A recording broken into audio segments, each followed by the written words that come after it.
If I were to save Siege, these are all the changes that I would make. But before we get started, I want to ask you, if they made reinforcements on defense unlimited, would that break Siege, or would that only expand the site setups that you can accomplish? Now, first off, we need to be buffing the bad operators, not nerfing the good ones. We have way too many operators that are underperforming compared to the few that are overperforming, so let's at least bring them all up to average before we start nerfing the good ones. And by nerfing and buffing, I don't mean just giving them better recoil or better scopes, I mean buffing their gadget. This is what Siege used to do, and it doesn't seem like they're doing that anymore, and they're getting kind of lazy with it.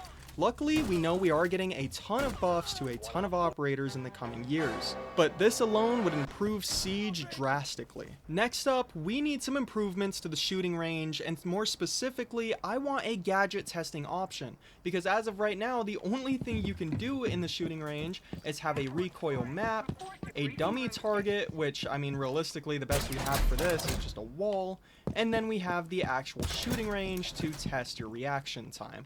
We need a range for gadget testing. Give us unlimited walls, unlimited reinforcements, basically allow us to play God in the gadget testing shooting range, and add in whatever we want.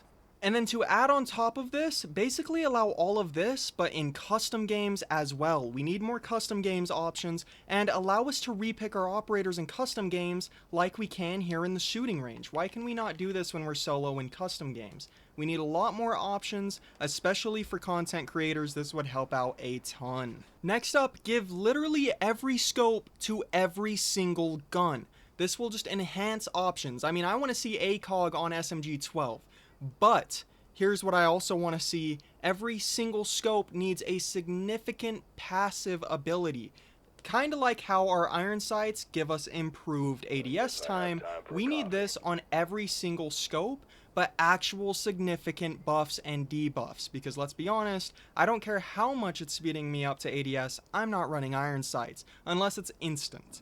And by every scope, I mean also bring back the 1.5, the 2 times, and the 3 times scope, add them to every single gun.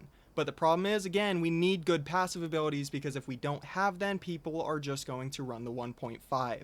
Next up, let's get some new secondary gadgets. In the 10 years that this game has been out, we have received 6 new secondary gadgets.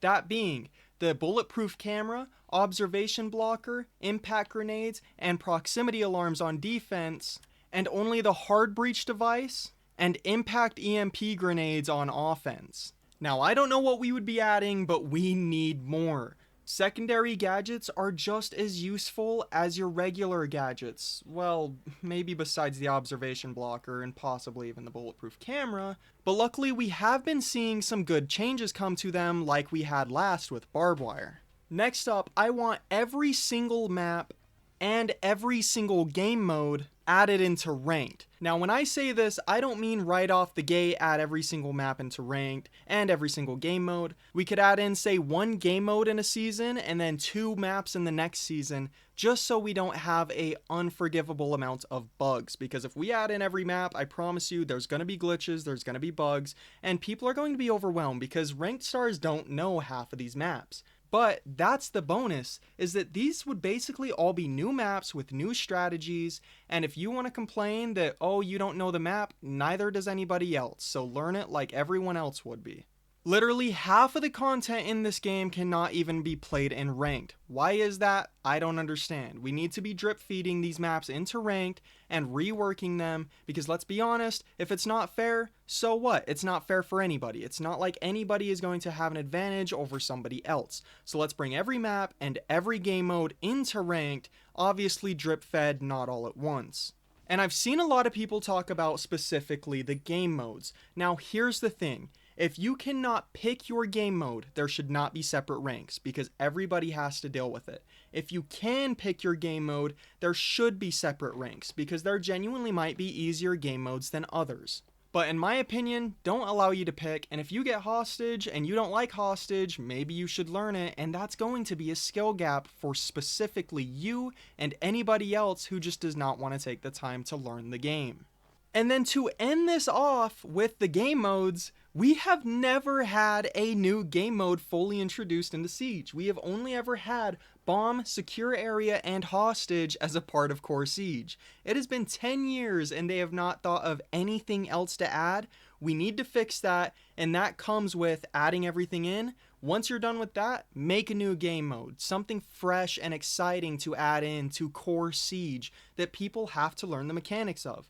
Me personally, I think that the old Wasteland event would be perfect for a Core Siege game mode. Allow us to basically move a little bomb around the map on defense and kind of have it as like a hostage and bomb secure area mix. Combine them all into one, and I know that's kind of what they've done with Dual Front, but I don't want it like Dual Front. Dual Front has been a flop in my opinion. But we need a new game mode for Core Siege, and we need it in Ranked. Anyways, that is just a few things on my list that I would personally change to improve Siege. Let me know your thoughts down below, and out of all of these, what thing do you think would have the most impact on Siege itself? Anyways, peace out, be safe, and I love you guys. Bye-bye.